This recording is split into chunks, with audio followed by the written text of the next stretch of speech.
Now to the Treasury Secretary Timothy Geithner, potentially facing criminal charges, according to Fox News senior judicial analyst Judge Andrew Napolitano. There's a long way to go between here and there, so stay with us. It all deals with how the Federal Reserve Bank of New York handled AIG, and he was in charge of that, the American Insurance Group, during the depths of the financial crisis. It's about what he did with them.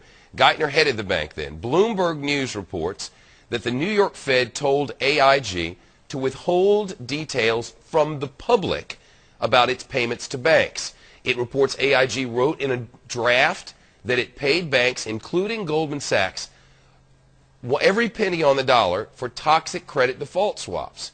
Those are insurance-like contracts for financial institutions that aren't regulated and don't have to be backed by cash.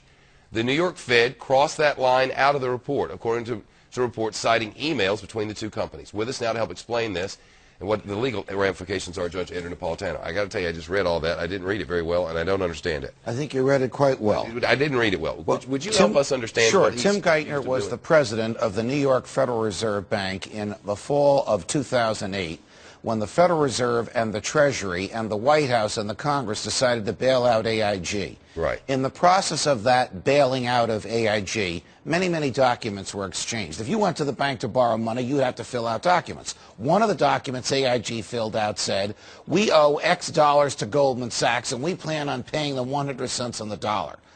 According to Bloomberg, emails that came out yesterday say that lawyers for the Federal Reserve Bank said, we were told to strike this from the form so that AIG would not reveal to the Treasury Department or to the public that this money was going to be paid to Goldman Sachs because that's a politically toxic issue. Goldman Sachs making a fortune, making 100 cents on the dollar with federal funds. Now, if you go to buy a $25 savings bond from the federal government and you falsify the document to acquire that bond, you can go to jail. That's right. If you borrow $185 billion from the government, like AIG did, and you falsify a document, even if the government told you to do so, the people involved can go to jail. According to Bloomberg, one of the people who told them to do so was the now Treasury Secretary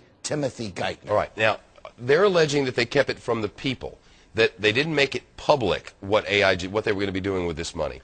But is that to say that the government didn't know either? Good question. If they just kept that would be a key, wouldn't it? If they just kept it from the public, there is no crime. And Geithner may actually be commended for his political wisdom. If it was required to be reported in a document and not accurately reported, that would be the criminal event.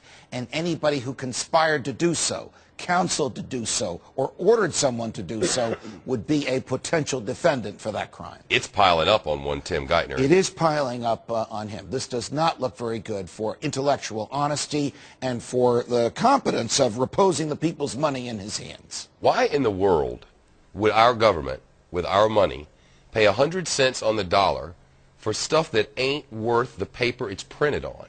Why?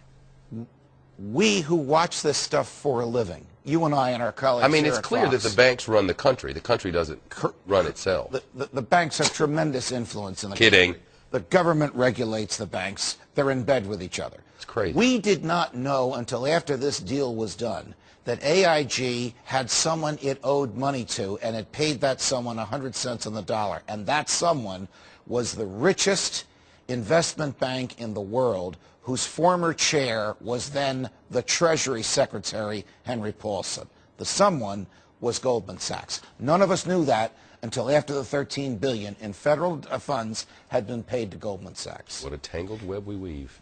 When at first we practiced to deceive. Yes, and that's what they're doing, isn't it? Yes. Thank you, Judge. You're welcome, Shep. You bring such joy to the world. I'm just doing my job. Don't kill the messenger.